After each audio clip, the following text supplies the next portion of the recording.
Thank you very much, everyone, for being virtually with us. My name is Tobias Blanke, and I'm one of the PIs of the Humane AI RPA research priority area of the University of Amsterdam.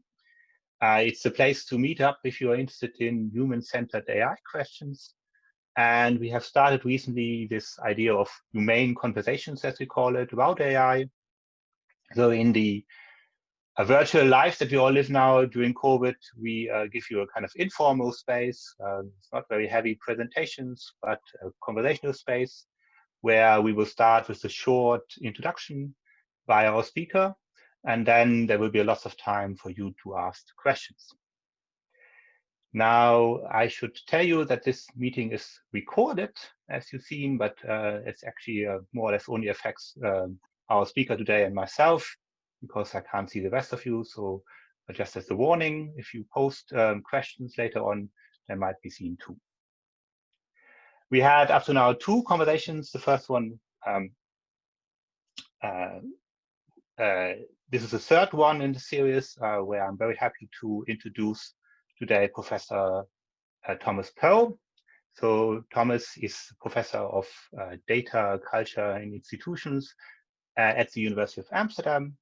And as you already heard now, he's also one of the founding co-directors of the research priority area, or friends from the other research priority area from Global Digital Cultures.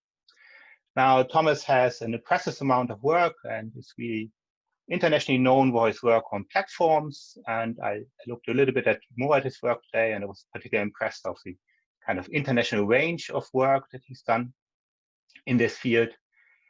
On platforms, not just in the kind of Western world, but also in China, in India, Tunisia, and so on.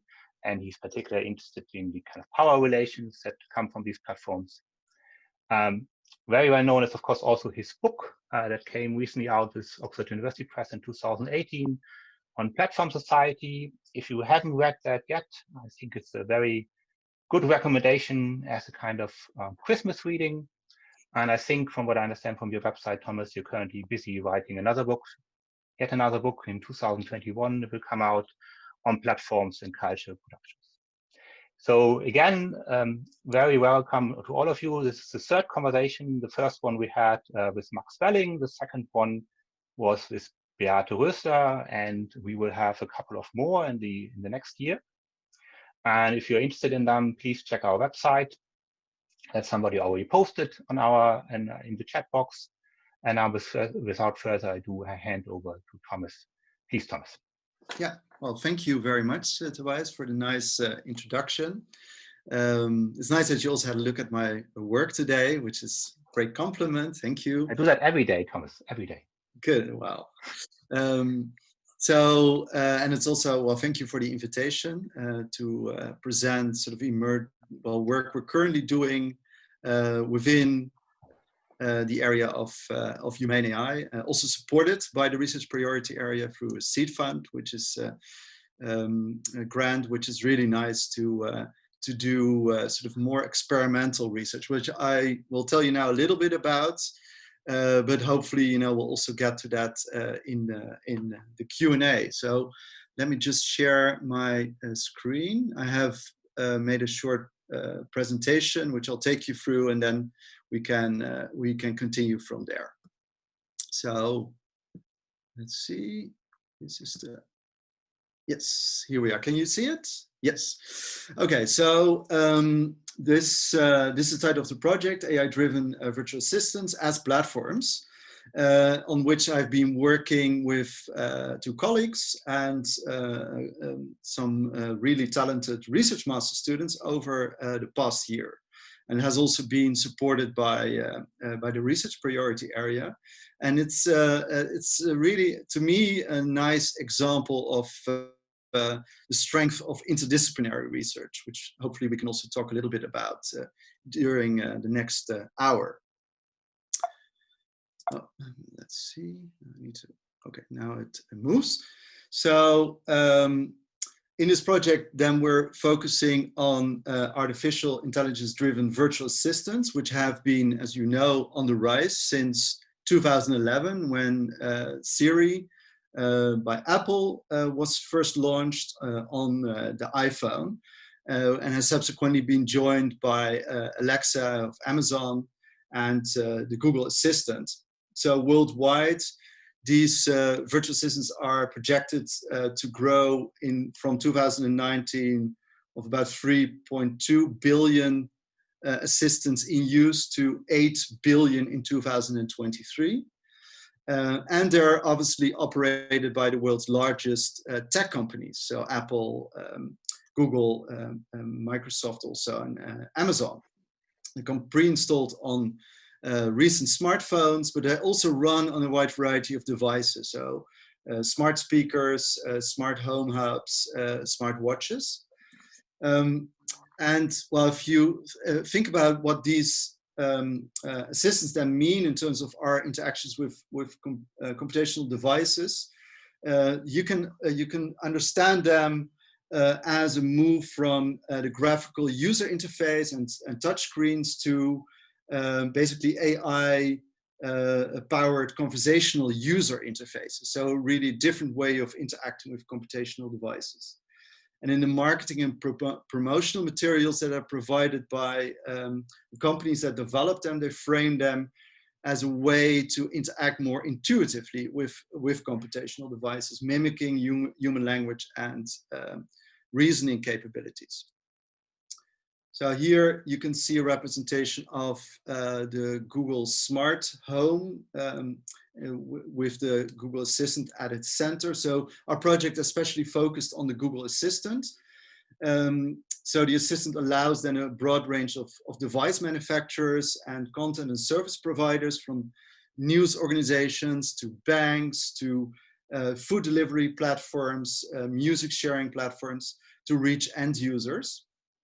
And well, especially I think quite spectacular is the range of devices that are available through these assistants. So Google Assistant, for example, in early 2018 was available on 1,500 devices, but by May 2019 already on 30,000 devices by 3,500 different manufacturers. So that's quite an increase. And so these devices include an enormous range of technical devices. So cameras, dishwashers, doorbells, dryers, security systems, and so on.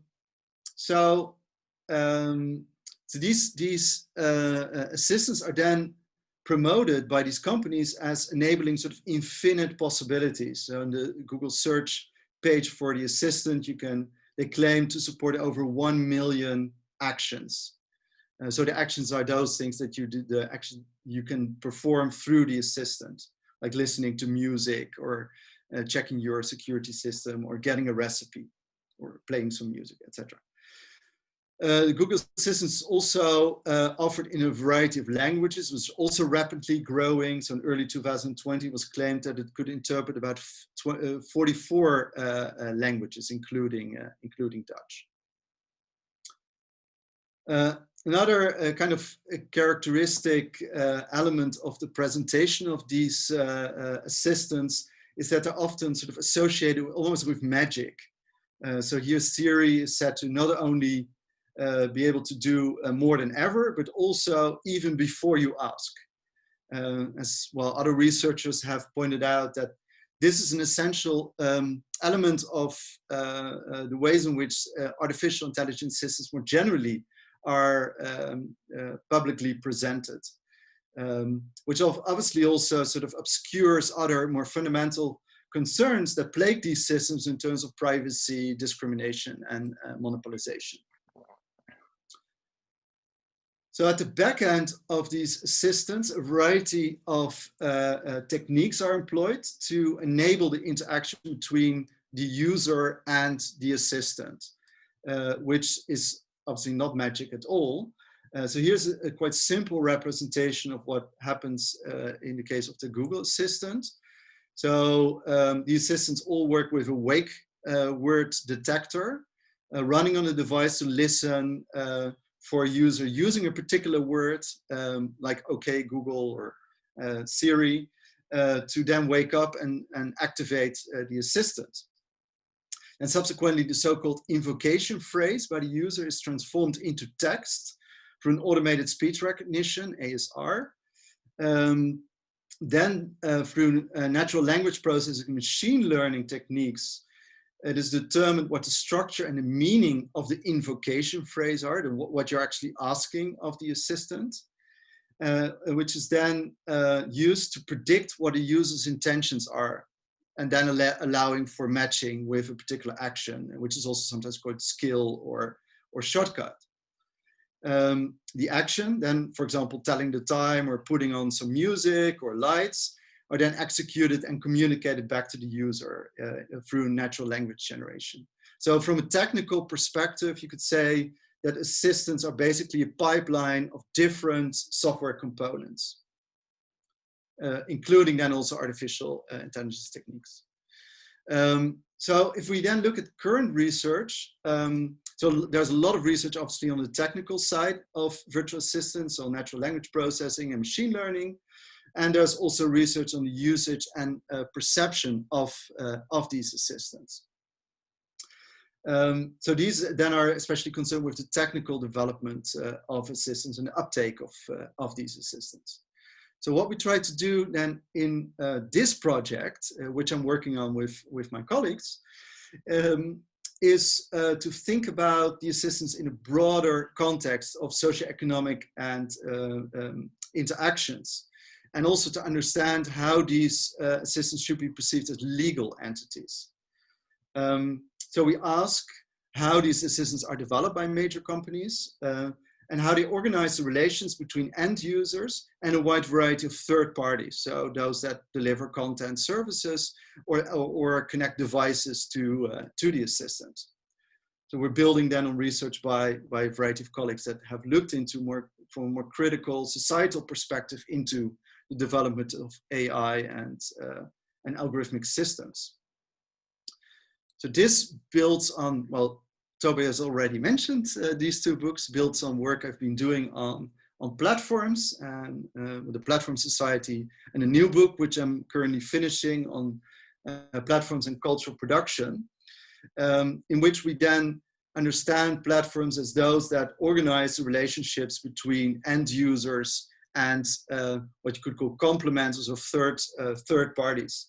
So here we understand platforms as either as, on the one hand, as markets that connect all of these different sites, as well as reprogrammable data infrastructures that allow, that sort of enable these types of connections. Well, this is, as I said, it's and I saw that Theo is present. So hi Theo, nice that you're here. So this is really an interdisciplinary project. I work together with Theo Raggio from the Faculty of the Social Sciences. He works on corporate communication, and João Pedro Quintais, who works at the Information Law and the Law Faculty. And precisely by working together with these colleagues across these faculties, we're able to do research which we wouldn't be able to do on our own. You could even argue that these teams should be actually consisting of experts from even more faculties, but maybe that's something to think about in the Q&A. And we're working then together with an excellent group of research master students. So then, very briefly, I see that Tobias is probably looking at the time.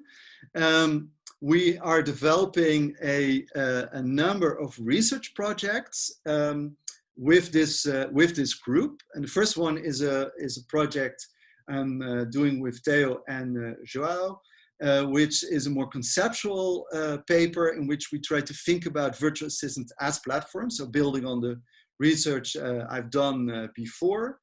And then thinking about them as infrastructures, markets, and governance frameworks, and then also thinking about what type of sort of legal assessments you can make of these assistants. That's the first one. We're currently still writing up the paper for this. Then there's a second project which we do with one of the research master students, interviewing Dutch companies who try to integrate with the Google Assistant. offering services and actions through the assistant, which these interviews are really revealing actually, because they provide insight in especially sort of the challenges and doubts about working with an assistant from the point of view of third parties.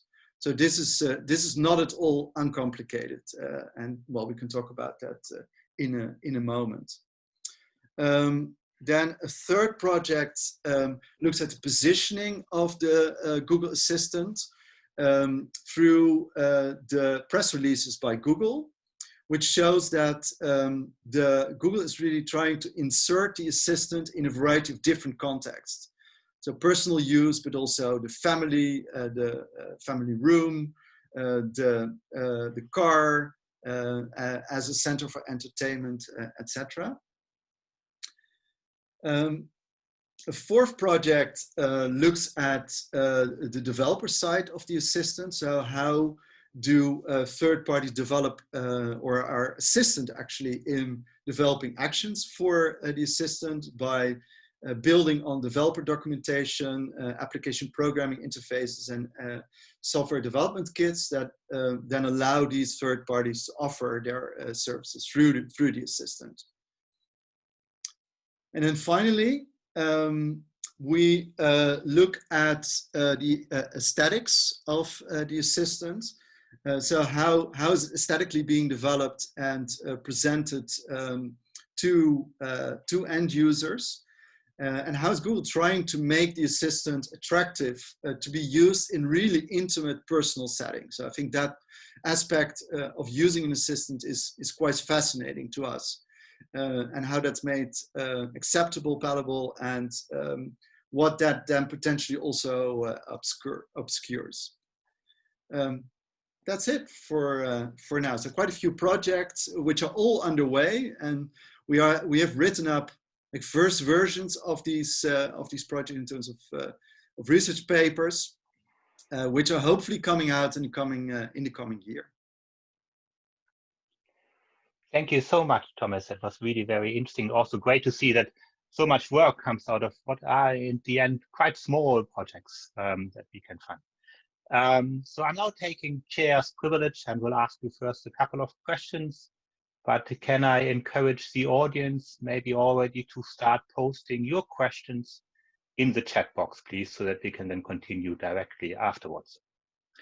So as you know, Thomas, I'm very interested in kind of methodologies. So my first question is, how do you actually research in a kind of interfaculty, interdisciplinary way these kind of virtual assistants? How would you go about it? Yeah.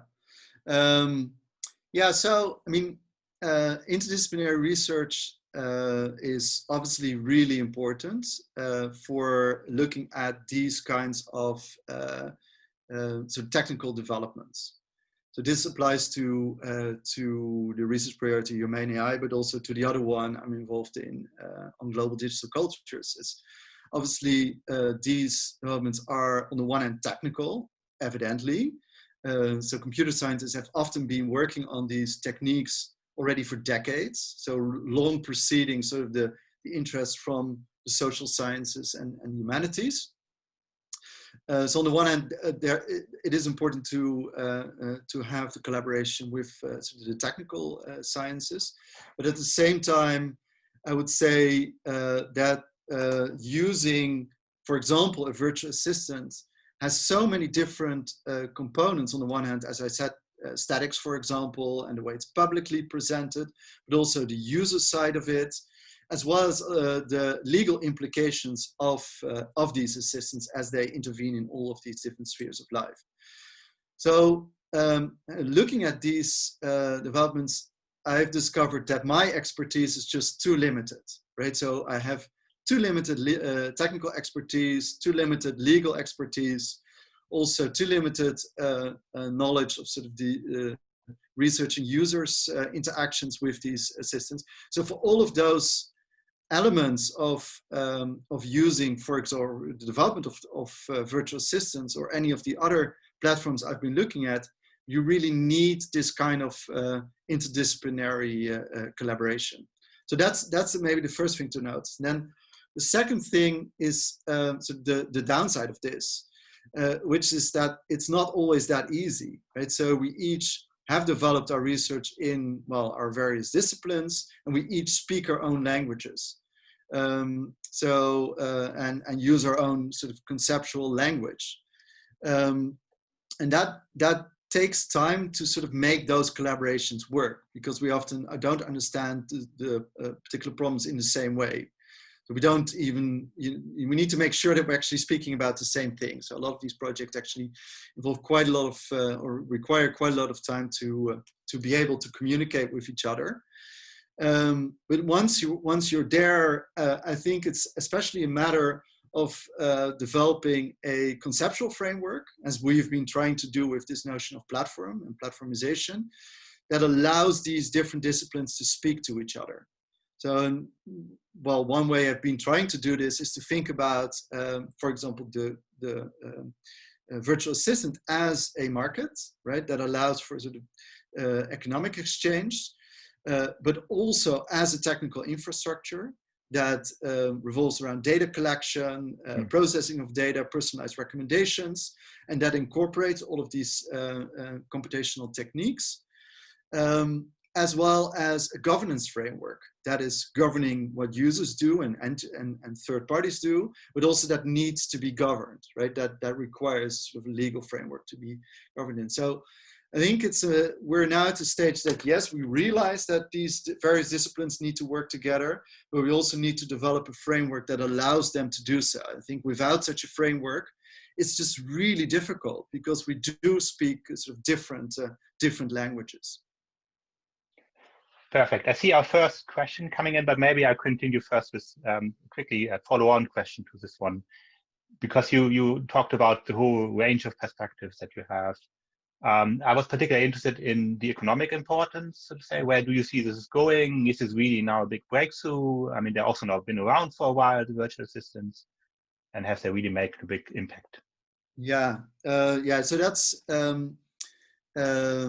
a good question, and a complicated one also. So I would say that for companies, well, we've especially looked at Google. So let's speak about this first from the perspective of Google. I would say that for Google, it is just very, very important to be or to sort of provide and control the spaces through which users navigate the internet and engage with computational devices. As you all know, Google is an advertising company that relies on systematic data collection to be able to provide personalized advertising and services. I mean, there's also a little part of it that's, or its income that's derived from selling devices and cloud services, but first and foremost, it's an advertising company or data/advertising company. Mm-hmm. So for that reason, starting out in search, but then investing in YouTube for video, and later on developing a mobile operating system in Android. Each of these sort of investments, I would say, revolve around controlling the spaces through which end users are accessing the internet and using computational devices.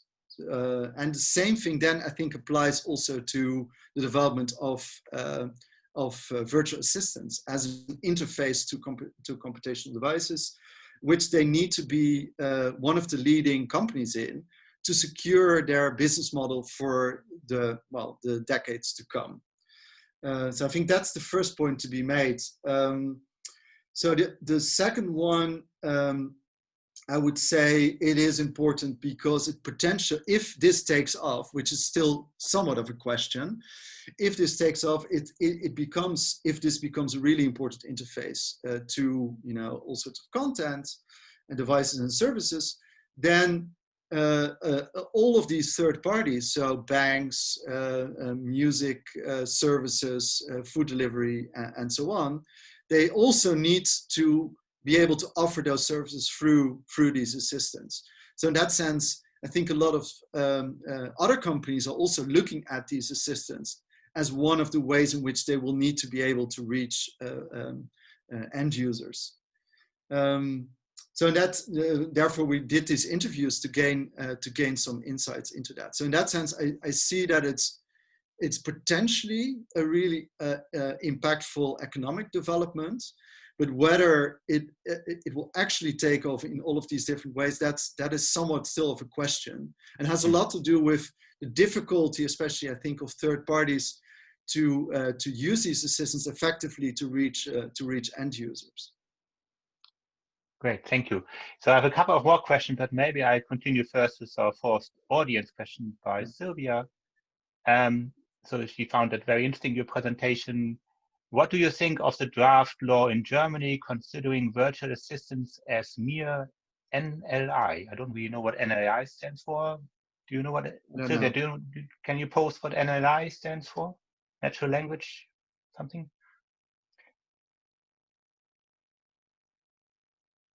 Does anybody know what NLI stands for? There's another. Natural language interfaces. Okay, perfect. Oh, okay. So I got at least two of the letters right, natural language. I find it very limiting and might not encompass all relevant aspects of these products. I think that speaks a bit also to your aesthetics question. Maybe, Thomas. Yeah, exactly. So that's a great question. And I think this issue comes up again and again, right? So if you look at the one platform that's been very much discussed in these terms is our social media platforms. So the question is, so how do we understand such a platform? Is it merely an intermediary that sort of facilitates as a neutral intermediary these interactions between whoever posts something on a platform and the end users that do something with it, react to it, share it, etc.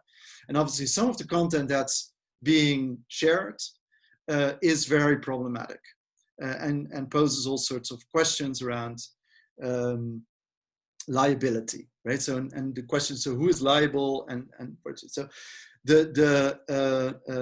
initially the approach of platform companies, Facebook, for example, or Google, has been, well, to try to position themselves as merely intermediaries, as tech companies that basically make these kinds of interactions, facilitate them, but are not responsible ultimately what is being exchanged. So I think in a similar way, we can think about virtual assistants. So virtual assistants, obviously, in terms of liability, would like to be portrayed merely as intermediaries, as merely sort of an interface. But obviously, when you look into sort of the technical infrastructure of these assistants, they are doing much more than that, right? So if you think about, for example, an action or a skill in an assistant, so this is delivered, I mean, this can be developed by third parties, but in every aspect of the development as well as the offering of such an action, it's being structured by the assistant platform, right? In this case, the Google Assistant by Google, in terms of how it's being developed, what an end user needs to do to activate an action, and how the action ultimately is being selected. So in some cases, for example, you can explicitly invoke an action, but then you need to follow a very particular or specific grammar to do so, or you can just ask for something, but then ultimately the assistant, through its algorithmic system, will select one for you, which is obviously means that ultimately, well, the assistant platform is doing the selecting. So here, and this is very similar in terms of its sort of the overall, the setting of the problem, very similar to the way we can think about Google search or Facebook as doing much more than simply being a platform that allows for these interactions, but actually very much shaping what is being exchanged and how that's being exchanged. Great. Thank you very much. Sylvia, does that answer your question? Do you have a follow-on? She can't speak, right? She can only write. No, I think we need to be patient. Sorry. Okay, there's a follow-on question. Do you envision consequences in terms of liability if you consider them as platforms? Yes. Yeah, so that's, I mean, this is, I noticed that I think Natalie is also present here, and we've been a couple of years back done research on this question of liability. And well, I think we're now sort of in the in-between phase. And so I think, policymakers around the globe realize that these kinds of platforms can't be considered merely as interfaces, or as, well, in legal terms, as hosts, but to go all the way to the other side of the equation, to consider them as actual editors, or as media companies, is I think for a lot of from a lot of perspectives still a bridge too far. So if you would turn them into media companies, so having full liability of what is being exchanged, there are quite a few consequences as well. So it seems that, well, obviously that would be one way to resolve it. It would also mean that ultimately, first of all, it's a major tech company that is then responsible for everything that's being exchanged through the platform.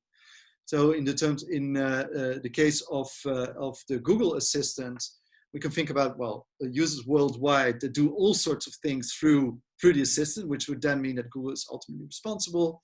Well, think about Facebook with its billions of users on its various platforms, and having then ultimate deciding power about what can actually appear on the platform and can't, in a similar way as a newspaper would do. I think that's a very frightening perspective. So that's something I don't think is a necessary solution. I have to say that some countries obviously have chosen to go that route. So China, for example, does consider its platforms as media companies.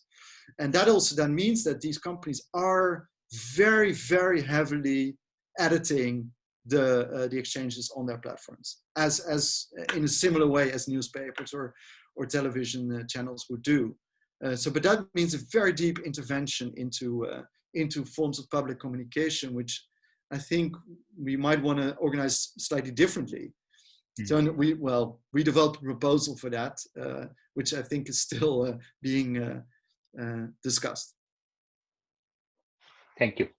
So maybe then we move on to a different perspective, away from the legal perspective, coming back to the kind of socio-technical challenges that you described in your presentation. What do you think are the technological affordances, and how do you actually discover them and analyze them? Yeah. Okay, so I've already talked a little bit about these actions. I think that's one of the quite interesting elements or one of the most interesting elements of these virtual assistant platforms, is that for an assistant to be able to communicate with an end user and then connect the end user to particular services, there is a whole formal structure, as I already sketched out in the presentation, in place, which employs a variety of software pipelines to be able to process that. And obviously the technical side of this is very interesting and quite complex, but it also means that the interactions that happen through the assistant are structured in a very specific way. So if we think about this as an interface, which is different from the graphical user interface, I think we can think about sort of the implications of this. So what does that mean, and how people are communicating or interacting with computational devices? And I would say that in this case, and with any interface, obviously there is a question of control. That's also true for the graphical user interface, but the control works slightly differently here, I would say. And I would say that it probably leads to more control in terms of the company that is managing the interface. So Google or Amazon or Apple. There's what is offered, how it's offered, and what is made visible and remains invisible. So one of the complaints, for example, of third parties trying to integrate with the assistant is that they are quite unsure whether their services will become visible, whether they So if on the Google Assistant there are 1 million possible actions, you have to wonder as a third party whether your services are going to be sort of come to the service once a user is interested to use a particular action. So I think the question of control, I think, is very interesting from the perspective of an action, skill, or shortcut. So that's one way to think about it, and that's something we're still currently trying to sort of untangle what the implications are. But that's certainly one route I think that needs to be further explored. Another one is the question around infrastructures. So as I said already in my presentation, I'm seeing that there's more comments in the chat. But yeah, no, okay. I also get all excited here. So. It's Poell with. I'm having an eye on it. Don't worry. Please finish your answer. So another question is the question of infrastructure. As I said already, so the assistants work through a wide variety of devices, and these are growing rapidly. So now, for example, it's also already offered through cars or through on airports, in living rooms, and obviously through smartphones. So it's becoming quite a ubiquitous infrastructure. And in that sense, I think the question of how computing and the way in which computing is then intervening and becoming part of whatever aspect of our life is really one that needs to be asked in relation to these assistants, especially then in relation to or in combination with the question of control. And so where do these assistants appear, and who controls them, and what does it then mean in terms of the types of interactions that are made available, and the types of information that become available. Great, thank you. So I think we have now a couple of audience questions. I think the first one is around your ideas around governance. So Natalie asked whether we need a new concept of co-editorship, which I think relates to your earlier answer, to which Sylvia then replies, even with co-edited, it is tricky to pin down liabilities because the infrastructure is made of integrated services. So the author of these kind of liabilities, to the liability distribution among Google and Amazon, developers of skills, manufacturers of connected devices, and the GDPR perspective. So, and I think in a way, let's focus on, to say, this kind of idea of co-editorship and the challenges in a kind of heterogeneous distributed environment. Yeah. So yeah, this is a really important conversation. I think Sylvia already pointed out the complications here, and I agree with those. So I would say that for Natalie and me, when we've started to think about sort of platforms and questions around liability, we realized precisely the complication of this, right? We realized that there were a variety of different actors coming together. Most obviously, third parties or complementers offering particular things, sharing services or developing devices or offering content, as well as the platform that enables these kind of interactions, but also plays quite deeply into how that's exchanged, end users that do stuff with it, and obviously governing institutions that are somehow responsible for this exchange. So realize that sort of the agency is distributed, and therefore also responsibility is distributed. I think that's the basic realization. And then our proposal is, well, co-editorship, or maybe so what we call collaborative responsibility, where we say, well, the starting point really needs to be this realization that these things are distributed, which would then mean that we would have to create structures in which there is a sharing of responsibility.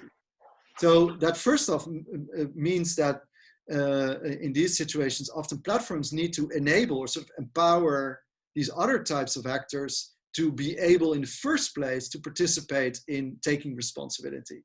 Because in many cases, third parties are not even empowered to do so because they don't have insight into the very basics of of the ways in which these things are moderated, things are are curated, so algorithmically made visible, and so on. So it's a question on the one hand of empowerment, as well as to giving voice, which, I mean, it's not like we have immediately a practical solution for this. So I don't think we can think about a situation where end users or complementers will be on a day-to-day basis involved in the governance or management of the assistants, which would be completely unfeasible. But I do think it's a good idea to include others. So third parties, representatives of citizens and users, as well as governments, at least in the principles of how these systems are being managed. And the principles in which governance is organized. So I would say that's probably as far as we got in terms of, at least on my part, but maybe Natalie has taken a few more steps here. Maybe she should also be one of the speakers in these conversations. But at least that's so far my thinking about this. But I do think it's a really complex problem, which doesn't have an easy solution. But I do think it needs to revolve around sort of co-editing as well as shared responsibility. Thank you. So I have one more question from Nick, who says I should maybe ignore it, but I would never ignore a question from Nick. That would be very wrong. So he starts with, I guess it's Zuboff's book on surveillance capitalism, where she has this idea of the markets in the future, for which we are the source, you know, the idea that we are the product that he then discusses widely. So the ability to change our behavior is, of course, her main topic. And then how do these virtual assistants relate to this as they built into home appliances? So there seem to be, according to Nick, another phase in this process. I think that's a very interesting idea. As they become more and more intimate to us, their impact on our future behavior will likely increase further and further. So is this also the intention of these companies to be more intimate with us?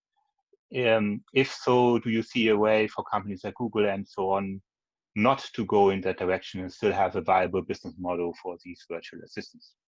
Yeah, so yeah, great question. Yes, obviously I do see that these companies want to become intimate with us. And I think, besides the smartphone, obviously these virtual assistants are one, instrument to do so. And that's part of the research we're doing when we look at sort of the aesthetics of these assistants. So one of the research master students looked specifically at the Google Assistant's aesthetics, also the way it's presented through its devices. And one thing that sort of stuck out was really the playfulness of the way in which the assistant is, the friendliness, the playfulness in which the assistant is being presented, on the one hand through the use of colors and round shapes, and so that's quite playful, as we know from sort of the Google aesthetics more generally, as well as through sort of the jokes and games that are enabled through the assistant. So this is something I'm kind of, in my own home, kind of familiar with, where my youngest son, for a while, almost every day played with Siri and just asked Siri all kind of silly things like, could you please rap for me, or tell me a joke, or, these kind of things. So, and then of course Siri sort of gave some of these partly pre-programmed answers, which was just funny, right? So, and I think these sort of the playfulness is a very deliberate strategy of these platforms to become acceptable in very sort of personal, intimate contexts. So the living room, being around children, the bedroom, and so on. So I think that is very much part of it. And for companies like Google, it is part also of making the data collection strategies, which are obviously at the center of a company like Google, acceptable, right? Because ultimately, yes, they are collecting data and then using that data to point users to other services, other Google services. So it is third-party service, but for an important part, also Google services, so Google devices and other Google services like search, like maps, video, and so on. So I think, well, data collection is very central to that. And I don't see, so for, in the case of Google, I don't see it quite easily developing in another direction, because well, data collection part and personalized advertising is such a big part of how the company is run, that's a ship that's already on its way, and it's very difficult to steer it in another direction. And then, of course, Zuboff makes the argument, which I'm not so entirely sure of, that we can really make a distinction between companies like Google and Facebook and companies like Apple that are specifically in the business of developing devices rather than data, right? The data collection and personalized advertising. And that somehow these companies that are in the business of developing devices rather than systematic data or revolving around systematic data collection are somehow, a better form of capitalism. I think, well, still for Google, for Apple and for Amazon, ultimately it's about pushing these technologies in all of these different contexts and using a wide variety of strategies to do so. And I think that's going to be problematic, whatever, raising all sorts of other concerns, which we really haven't talked about yet in terms of privacy, monopolization, discrimination, which I think are also still on the agenda.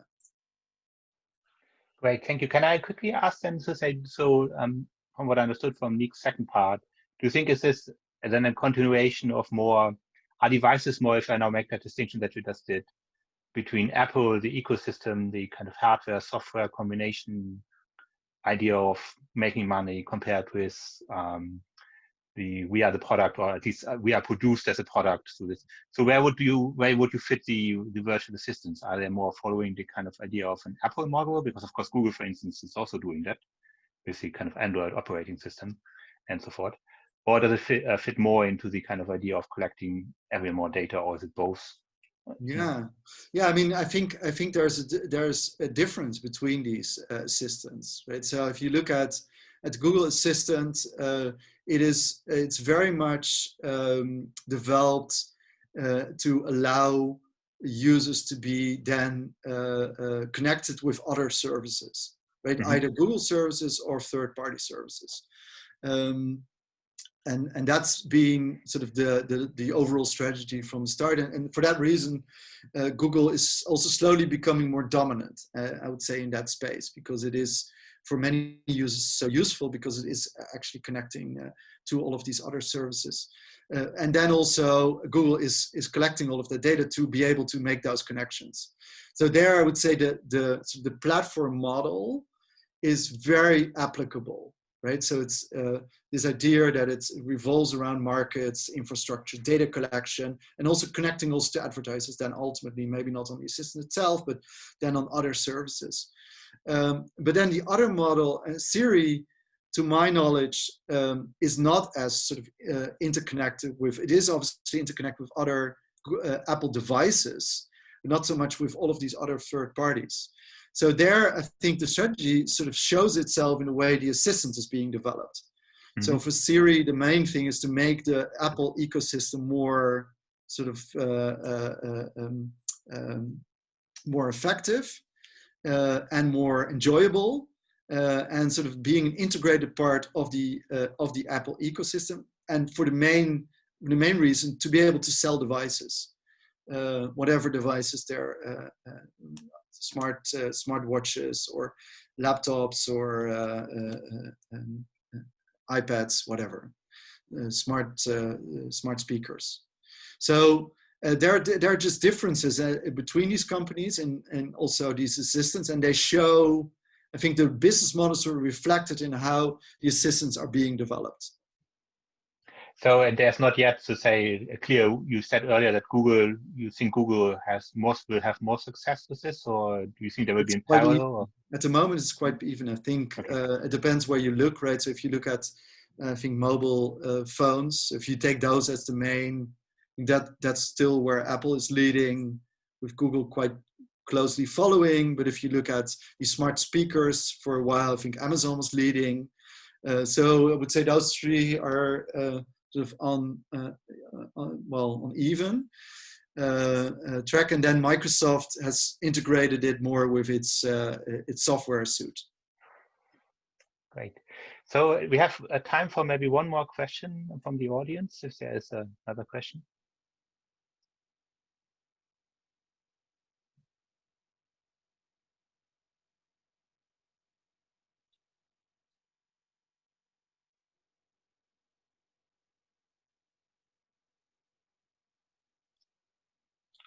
I can't really see somebody typing at the moment.